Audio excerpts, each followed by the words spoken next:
Hello दोस्तों, स्वागत है आपका हमारे YouTube channel brothers coaching classes में। आज हम लोग देखेंगे फिजिक्स का बहुत ही महत्वपूर्ण क्वेश्चन जो 2025 में आने की संभावना है। देखेंगे क्वेश्चन क्या है।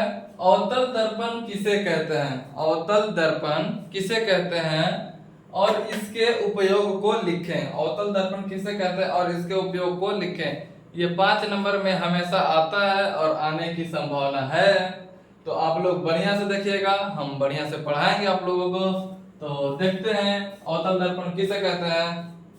तो देखिएगा अवतल दर्पण किसे कहते हैं, इसका डेफिनेशन। तो अवतल दर्पण, अवतल दर्पण का हम लोग डेफिनेशन जानते हैं। वैसा दर्पण जिसका परावर्तक सतह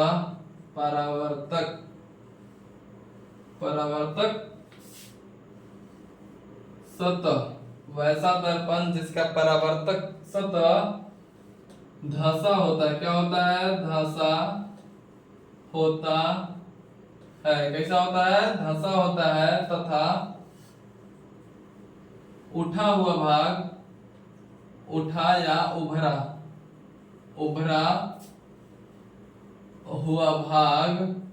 हुआ भाग रंगा होता है। क्या होता है? रंगा, पेंट किया होता है। क्या होता है? रंगा होता है, रंगा होता है। तो वैसे दर्पण को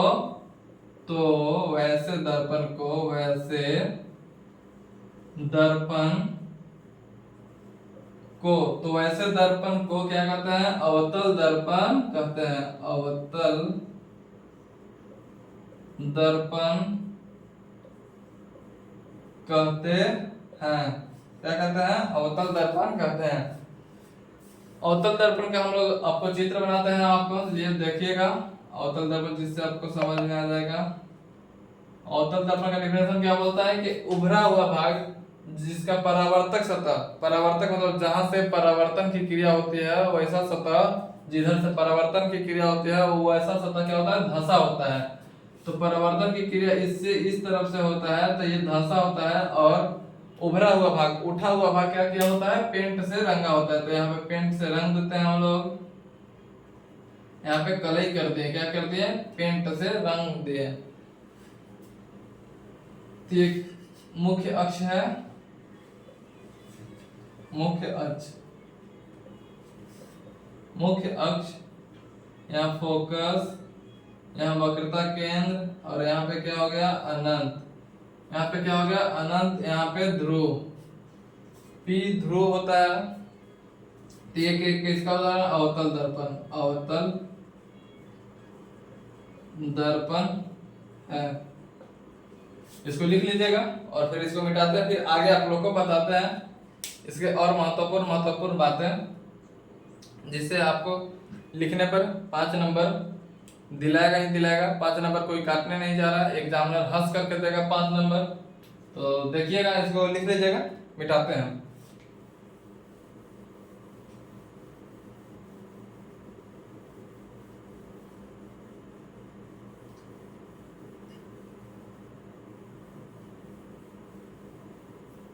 अवतल दर्पण में बने प्रतिबिंब की हम लोग प्रकृति देखते हैं। अवतल दर्पण में प्रतिबिंब कैसे बनता है उसके बारे में हम लोग देखते हैं। अवतल दर्पण में प्रतिबिंब कहाँ कहाँ बनता है उसके बारे में हम लोग देखते हैं। आइए देखते हैं। तो अवतल दर्पण का भी जो अवतल दर्पण बनाए थे, यहाँ पे अवतल दर्पण कैसे बनाए थे? ऐसे ही बनाए थे। इसका बाहरी भाग कैसा हुआ था? रंगा हुआ था। तो बाहरी भाग, उठा हुआ भाग क्या था? रंगा हुआ था। क्या है ये? अवतल दर्पण है। यहाँ से मुख्य अक्ष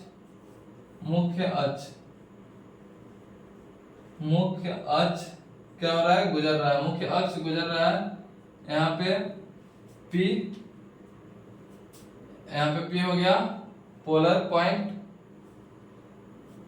मध्य बिंदु, यहाँ पे क्या हो गया? मध्य बिंदु हो गया। यहाँ पे क्या हो गया? फोकस होता है। यहाँ पे वक्रता केंद्र, गोलीय दर्पण के केंद्र को क्या बोलते हैं? वक्रता केंद्र। और यहाँ पे क्या होता है? अनंत। यहाँ क्या होता है? अनंत। तो हम लोग देखेंगे अगर वस्तु अनंत पर रहता है, अगर वस्तु को हम लोग कहाँ रखते हैं, यहाँ पे रखते हैं। अगर वस्तु अनंत पर रहता है तो उसका प्रतिबिंब कहाँ बनता है, अगर वस्तु अनंत पर, अवतल दर्पण में अगर वस्तु को अनंत पर रखते हैं तो प्रतिबिंब कहाँ बनता है, तो प्रतिबिंब बनेगा फोकस पर प्रतिबिंब बनेगा। कैसा बनेगा प्रतिबिंब, प्रतिबिंब बनेगा फोकस पे, वास्तविक बनेगा, उल्टा बनेगा और वस्तु से छोटा बनेगा। क्या बनेगा, वास्तविक बनेगा, उल्टा बनेगा और वस्तु से छोटा बनेगा। वस्तु अनंत पर रहेगा तो उसका प्रतिबिंब कहाँ बनेगा, फोकस पे, वास्तविक, उल्टा और वस्तु से छोटा, वास्तविक, उल्टा और वस्तु से छोटा। अगर वस्तु अनंत और वक्रता केंद्र के बीच होता है, अनंत और वक्रता केंद्र के बीच, वस्तु अनंत और वक्रता केंद्र के बीच में रखते हैं, अनंत हो गया, ये वक्रता केंद्र हो गया, अनंत और वक्रता केंद्र के बीच में रखते हैं तो प्रतिबिंब कहाँ बनेगा। आइए हम लोग देखते हैं प्रतिबिंब कहाँ बनेगा। तो अगर वस्तु को अनंत और वक्रता केंद्र के बीच में रखते हैं तो प्रतिबिंब कहाँ बनता है, फोकस और वक्रता केंद्र के बीच में। कहाँ बनता है, फोकस और वक्रता केंद्र के बीच में बनता है। कहाँ बनता है, फोकस और वक्रता केंद्र के बीच। देखिए वस्तु पहला का प्रतिबिंब यहाँ पहला हो गया, वस्तु दूसरा का प्रतिबिंब यहाँ क्या हो गया, दूसरा। तो वस्तु अनंत और वक्रता केंद्र के बीच में रहता है तो प्रतिबिंब कहाँ बनता है, वक्रता के, फोकस और वक्रता केंद्र के बीच बनता है, फोकस और वक्रता केंद्र के बीच बनता है। वास्तविक बनता है, उल्टा बनता है और वस्तु से क्या बनता है, छोटा बनता है। वास्तविक, उल्टा और वस्तु से छोटा बनता है। कैसा बनता है, छोटा बनता है। अगर वस्तु को वक्रता केंद्र पर रखा जाए, यहाँ पे देखिएगा, अगर वस्तु को अगर वक्रता केंद्र पर रहता है, अगर वस्तु वक्रता केंद्र पर रहता है तो प्रतिबिंब कहाँ बनता है, तो प्रतिबिंब भी क्या बनेगा, वक्रता केंद्र पे ही बनेगा। अगर वस्तु वक्रता केंद्र पर रहता है तो प्रतिबिंब कहाँ बनता है, वक्रता केंद्र पे बनता है। कहाँ बनता है प्रतिबिंब, वक्रता केंद्र पे बनता है। वक्रता केंद्र में प्रतिबिंब कैसा बनता है, तो वस्तु के बराबर बनता है, वस्तु से उल्टा बनता है और वास्तविक बनता है। वस्तु के बराबर, उल्टा और वस्तु के बराबर बनता है। कैसे बनता है, वस्तु के बराबर। अगर हम लोग यहाँ पे लिख लीजिएगा, तीसरा वस्तु हो गया ये और प्रतिबिंब तीसरा हो गया। यहाँ पे क्या हो गया, तीसरा प्रतिबिंब। अब हम लोग अगर वस्तु को, अब हम लोग वस्तु को फोकस और वक्रता केंद्र के बीच रखें। अब हम लोग वस्तु को फोकस और वक्रता केंद्र के बीच में रखें तो देखेंगे कि प्रतिबिंब कहाँ बनेगा। तो हम फोकस और वक्रता केंद्र के बीच में अगर वस्तु को रखते हैं, फोकस और वक्रता केंद्र के बीच में वस्तु को रखते हैं तो प्रतिबिंब कहाँ बनेगा, वक्रता केंद्र और अनंत के बीच। कहाँ बनेगा प्रतिबिंब, वक्रता केंद्र और अनंत के बीच बनेगा प्रतिबिंब, अनंत के बीच बनेगा प्रतिबिंब। वक्रता केंद्र और अनंत के बीच बनेगा। अगर वस्तु फोकस और वक्रता केंद्र के बीच है तो प्रतिबिंब कहाँ बनेगा, वक्रता केंद्र और अनंत पर बनेगा। वक्रता केंद्र और अनंत के बीच में बनेगा। कैसा बनेगा, तो वास्तविक बनेगा, उल्टा बनेगा और वस्तु से बड़ा बनेगा। वास्तविक बनेगा, उल्टा बनेगा और वस्तु से कैसा बनेगा, बड़ा बनेगा। तो यहाँ पे तीसरा वस्तु लिख लेते हैं। क्या लिखते हैं यहाँ पे, तीसरा वस्तु। यहाँ पे ये तीसरा वस्तु, बोलो यहाँ पे क्या है, चौथा वस्तु। तीसरा वस्तु तो यहाँ पे हो गया, यहाँ पे क्या है, चौथा वस्तु। तो इसका प्रतिबिंब कहाँ पे, चौथा, तो प्रतिबिंब यहाँ पे है चौथा। अब हम लोग देखेंगे कि अगर वस्तु को हम लोग फोकस पे रख दें तो प्रतिबिंब कहाँ बनेगा। अब हम लोग अगर देखेंगे कि वस्तु को अगर फोकस पे ही रख देते हैं तो प्रतिबिंब कहाँ बनेगा। तो अगर हम लोग फोकस पे वस्तु को रख देते हैं, फोकस पे वस्तु को रख देंगे तो प्रतिबिंब कहाँ बनेगा, प्रतिबिंब सीधे आ जाएगा अनंत पे। प्रतिबिंब कहाँ जाएगा, अनंत पे। प्रतिबिंब कहाँ जाएगा, अनंत पे। सॉरी, रेड से कहते हैं, प्रतिबिंब को रेड से लिख रहे हैं तो रेड से लिखते हैं। प्रतिबिंब कहाँ आ जाएगा, अनंत पे। कहाँ आ जाएगा, अनंत पे। प्रतिबिंब कहाँ आ जाएगा, अनंत पे। अगर वस्तु को फोकस पे रखते हैं तो प्रतिबिंब कहाँ आएगा, अनंत पे आ जाएगा। तो ये अगर पांचवा वस्तु है तो प्रतिबिंब क्या हो गया, पांचवा। अनंत पर वस्तु का प्रतिबिंब वास्तविक होता है, उल्टा होता है और वस्तु से क्या होता है, बड़ा होता है, वस्तु से बड़ा होता है। तो यहाँ पे अगर हम लोग और आगे देखेंगे कि अगर हम लोग वस्तु को फोकस और ध्रुव के बीच में रखते हैं, अगर हम लोग वस्तु को क्या रखते हैं, फोकस और ध्रुव के बीच में रखते हैं तो प्रतिबिंब अगर वस्तु को फोकस और ध्रुव के बीच में रखते हैं तो प्रतिबिंब दर्पण के पीछे बनेगा। कहां बनेगा? दर्पण के पीछे बनेगा, आभासी बनेगा। प्रतिबिंब कैसा बनेगा? दर्पण के पीछे बनेगा। प्रतिबिंब को रेड से लिख रहे हैं तो रेड से लिखेंगे यहाँ पे। प्रतिबिंब दर्पण के पीछे बनेगा। अगर वस्तु को ध्रुव और फोकस के बीच में रखते हैं, अगर वस्तु को ध्रुव और फोकस के बीच में रखते हैं तो प्रतिबिंब कहां बनेगा? प्रतिबिंब बनेगा दर्पण के पीछे। दर्पण के पीछे काल्पनिक बनेगा, काल्पनिक। दर्पण के पीछे काल्पनिक बनेगा, सीधा बनेगा, काल्पनिक बनेगा, सीधा बनेगा, सीधा। वस्तु से बड़ा, वस्तु से बड़ा बनेगा। दर्पण के पीछे क्या बनेगा? वस्तु से बड़ा। हम लोग यहाँ पे वस्तु का नाम लिख लेते हैं। यहाँ वस्तु छठा है तो प्रतिबिंब यहाँ पे क्या बन रहा है? छठा प्रतिबिंब बन रहा है। तो आप लोग समझिएगा, देखिएगा यहाँ पे क्या हो रहा है। अगर वस्तु को अनंत पर रख रहे हैं तो प्रतिबिंब कहाँ पे? फोकस पे बन रहा है। तो यहाँ से उठ करके कहाँ आ जा रहा है? यहाँ आ जा रहा है। फोकस पर प्रतिबिंब कैसा बन रहा है? तो उल्टा बन रहा है, वास्तविक बन रहा है। और वस्तु से क्या बन रहा है? छोटा बन रहा है, वस्तु से छोटा बन रहा है। अगर वस्तु को वक्रता केंद्र और अनंत के बीच रखते हैं, अगर वस्तु को हम यहाँ पे रखते हैं, वक्रता केंद्र ये है और अनंत ये है, तो वक्रता केंद्र और अनंत के बीच में रखते हैं तो प्रतिबिंब यहाँ से उठ करके कहाँ आ जाता है? फोकस और वक्रता केंद्र के बीच में आ जाता है। फोकस और वक्रता केंद्र के बीच में आ जाता है। तो फोकस और वक्रता केंद्र के बीच में बना प्रतिबिंब वास्तविक होता है, उल्टा होता है और वस्तु से क्या होता है? छोटा ही होता है। वास्तविक होता है, उल्टा होता है, वस्तु से छोटा होता है। अब यहाँ पे देखिएगा कि प्रतिबिंब को हम लोग क्या रखे हैं? वक्रता केंद्र पे रखे हैं। तो अगर प्रतिबिंब को हम लोग वक्रता केंद्र पे रखेंगे तो देखेंगे कि प्रतिबिंब कहाँ बनेगा? तो प्रतिबिंब बनेगा कहाँ पे? वक्रता केंद्र पे ही बन जाता है। वक्रता केंद्र पर वस्तु को रखते हैं तो प्रतिबिंब कहाँ बनता है? वक्रता केंद्र पर बन जाता है। वक्रता केंद्र पर बना प्रतिबिंब कैसा होता है भाई? तो वक्रता केंद्र पर बना प्रतिबिंब वास्तविक होता है, उल्टा होता है और वस्तु के क्या होता है? बराबर होता है। वास्तविक होता है, उल्टा होता है और वस्तु के क्या होता है? बराबर होता है। जितना बड़ा वस्तु होगा तो उतना ही बड़ा प्रतिबिंब वक्रता केंद्र पर रखने पर बनता है। अब हम लोग देखेंगे कि वस्तु को फोकस और वक्रता केंद्र के बीच में रख दिया। अगर हम लोग देखेंगे कि वस्तु को फोकस और वक्रता केंद्र के बीच में रख दिया तो प्रतिबिंब कहाँ बन रहा है? तो प्रतिबिंब बन रहा है वक्रता केंद्र और अनंत के बीच में। प्रतिबिंब कैसे कहाँ बन रहा है? वक्रता केंद्र और अनंत के बीच में। तो प्रतिबिंब कैसा बन रहा है? तो वास्तविक बन रहा है, उल्टा बन रहा है और वस्तु से क्या बन रहा है? बड़ा बन रहा है। वास्तविक बन रहा है, उल्टा बन रहा है, वस्तु से बड़ा बन रहा है। और फिर हम लोग देखेंगे कि अगर हम वस्तु को फोकस पे रख देते हैं, अगर हम वस्तु को क्या रख देते हैं? फोकस पे रख देते हैं तो प्रतिबिंब कहाँ बनेगा? अनंत पे आकर के बनेगा। कहाँ बनेगा? प्रतिबिंब कहाँ बनेगा? अनंत पे आकर के बनेगा। कैसा प्रतिबिंब का प्राकृतिक होगा भाई? तो प्रतिबिंब का प्राकृतिक होगा वास्तविक, उल्टा और वस्तु से बड़ा। वास्तविक, उल्टा और वस्तु से बड़ा। इसको हम लोग देखेंगे, अगर पूरा विस्तार से देखेंगे तो आगे देखेंगे आगे के वीडियो में। इस वीडियो में 5 नंबर के लिए ज्यादा लिखना जरूरी नहीं है, जितना लिखना है उतना ही बताएंगे आप लोगों को। अगर इसका वीडियो चाहते हैं तो कमेंट कीजिएगा, पूरा हम प्रतिबिंब को लेकर के बना देंगे वीडियो, जिससे आप लोगों को दिमाग में समझ में आ जाएगा और लिखवा भी देंगे। आप लोग को ऐसे भी समझ में आ ही गया होगा। और हम लोग देखेंगे कि अगर वस्तु को ध्रुव और फोकस के बीच में रखते हैं, क्या रखते हैं? वस्तु को ध्रुव और फोकस के बीच में रखते हैं, वस्तु को ध्रुव और फोकस के बीच में रखते हैं तो प्रतिबिंब कहाँ बनता है? तो प्रतिबिंब चल जाता है दर्पण के पीछे।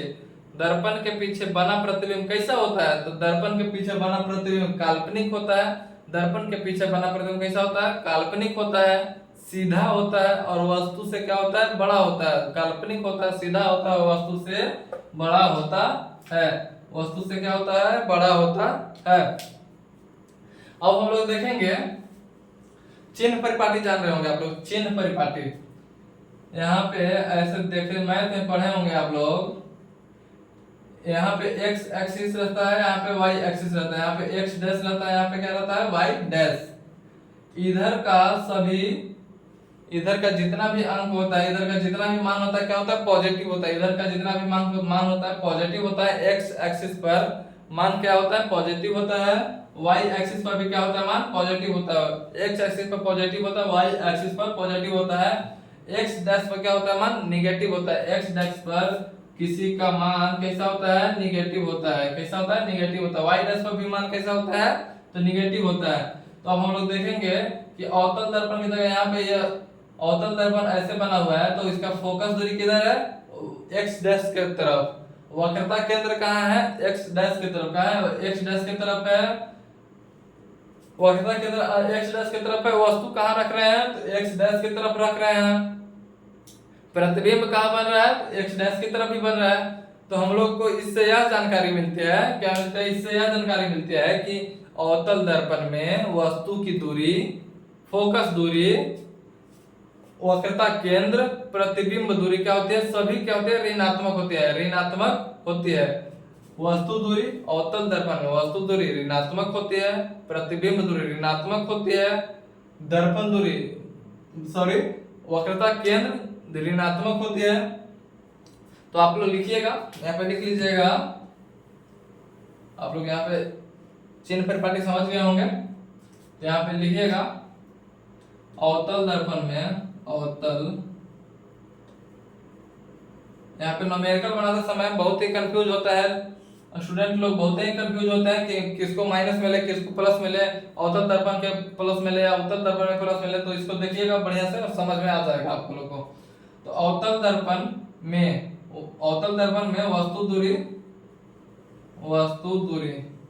वस्तु दूरी को किससे लिखते हैं, यू से लिखते हैं। किससे लिखते हैं, यू से लिखते हैं। कैसा होता है, ऋणात्मक होता है। ऋणात्मक माइनस भी, ऋणात्मक होता है, माइनस भी, माइनस वैल्यू होता है। इसी में लिखिएगा अवतल दर्पण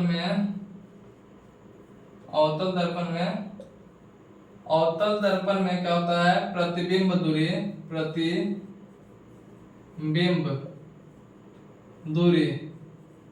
कैसा होता है, प्रतिबिंब दूरी किससे सूचित करते हैं, भी से। कैसा होता है, ऋणात्मक होता है। कैसा होता है, ऋणात्मक होता है। अवतल दर्पण में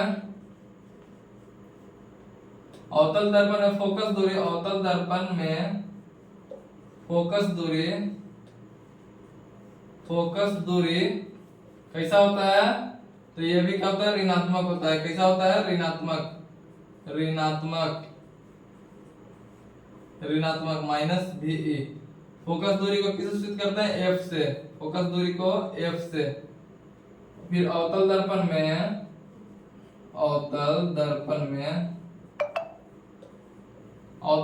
में वक्रता केंद्र किधर होता है, एक्स डैश की तरफ होता है, इसलिए वक्रता केंद्र भी क्या होता है, माइनस में होता है।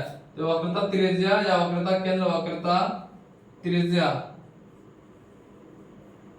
क्या होता है, वक्रता त्रिज्या आर क्या होता है, माइनस में होता है। माइनस भी, ऋणात्मक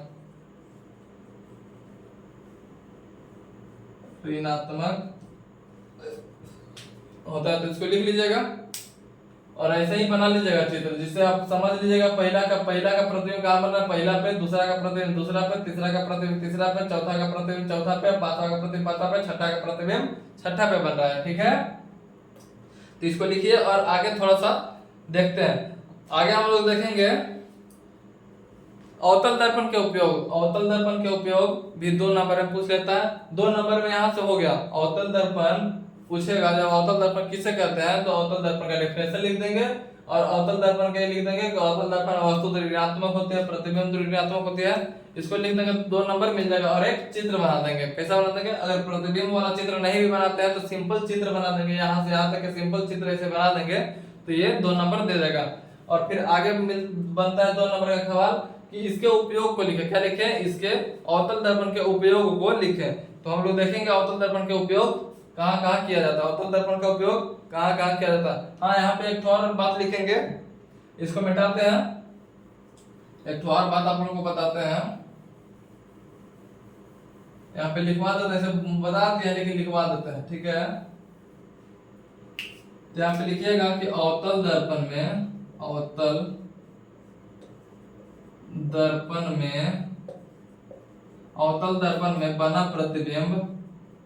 बना प्रतिबिंब वास्तविक वास्तविक उल्टा वस्तु से छोटा छोटा बराबर वस्तु से छोटा बराबर और बड़ा बनता है। कैसा बनता है? बड़ा बनता है, बड़ा बनता है। अवतल दर्पण में बना प्रतिबिंब वास्तविक उल्टा और वस्तु से छोटा बनता है, वस्तु से छोटा ही बनता है, वस्तु से बड़ा भी बनता है। यहाँ पे देख रहे हैं दो वास्तव, यहाँ पे वस्तु से छोटा बन रहा है, यहाँ पे वस्तु से बड़ा बन रहा है, यहाँ पे वस्तु से बड़ा बन रहा है, यहाँ पे क्या छोटा छोटा बन रहा है, यहाँ पे बराबर बन रहा है, यहाँ पे बड़ा बन रहा है। तो छोटा भी बनता है, बराबर भी बनता है, क्या बनता है? बड़ा भी बनता है। तो लिख लीजिएगा कि अवतल दर्पण में बना प्रतिबिंब वास्तविक उल्टा और छोटा होता है, छोटा और बड़ा बराबर तीनों बनता है। छोटा बड़ा बराबर क्या बनता है? तीनों बनता है। अगर अवतल दर्पण में फोकस, अगर अवतल दर्पण प्रतिबिंब दर्पण के पीछे बनता है यानी काल्पनिक बनता है, तो प्रतिबिंब वस्तु के अपेक्षा सीधा होता है। प्रतिबिंब क्या होता है? वस्तु के अपेक्षा सीधा होता है, सीधा होता है और वस्तु से बड़ा होता है। तो इसको लिख लीजिए, स्क्रीनशॉट कर लीजिए, मिटा देते हैं और पढ़ते हैं इसके उपयोग को, अवतल दर्पण के उपयोग को पढ़ते हैं आगे। अवतल दर्पण बना प्रतिबिंब बड़ा बनता है। आप लोग जान चुके होंगे अवतल दर्पण बना प्रतिबिंब कैसा होता है? बड़ा भी बनता है। तो हम लोग उपयोग में इसको यूज करेंगे कि अवतल दर्पण बना प्रतिबिंब बड़ा होता है। तो अवतल दर्पण में उपयोग, अवतल दर्पण का उपयोग, अवतल दर्पण का उपयोग, पहला उपयोग लिखिएगा अवतल दर्पण का उपयोग हजामती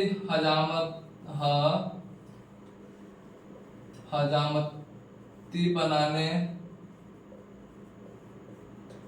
वाले दर्पण में, हजामती बनाने वाले दर्पण में, हजामती बनाने वाले दर्पण में कैसा? हजामती बनाने वाले दर्पण में कैसा दर्पण का प्रयोग किया जाता है? अवतल दर्पण का प्रयोग किया जाता है। अवतल दर्पण बड़ा प्रतिबिंब बनता है, जिस कारण से जो बाल बनाता है तो उसको बड़ा बड़ा दिखाई देता है और काटने में क्या होता है? सुविधा होता है। इसी कारण से हजामती बनाने में अवतल दर्पण का उपयोग किया जाता है। अवतल दर्पण का दूसरा उपयोग है गाड़ी के हेडलाइट में, गाड़ी के क्या? साइड मिरर में, गाड़ी के वाहन के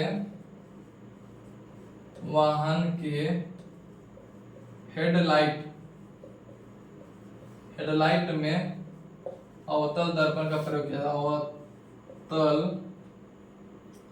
अवतल दर्पण का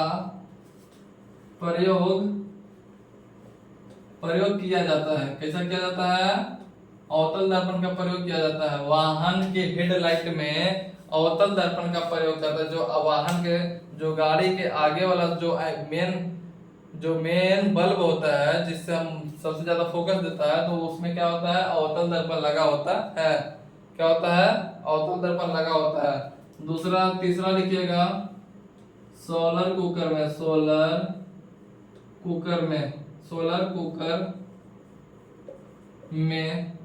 अवतल दर्पण का उपयोग होता है। अवतल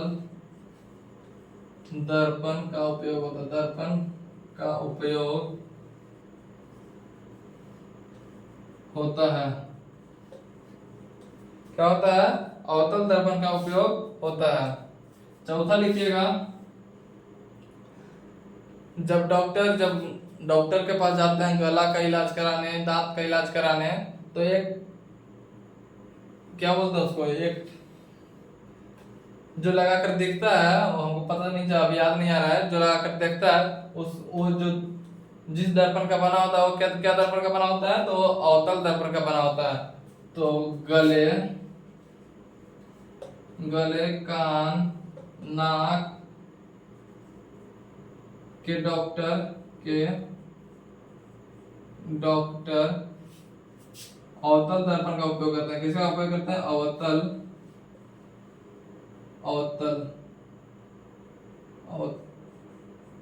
अवतल दर्पण का उपयोग करते हैं। दर्पण का उपयोग उपयोग करते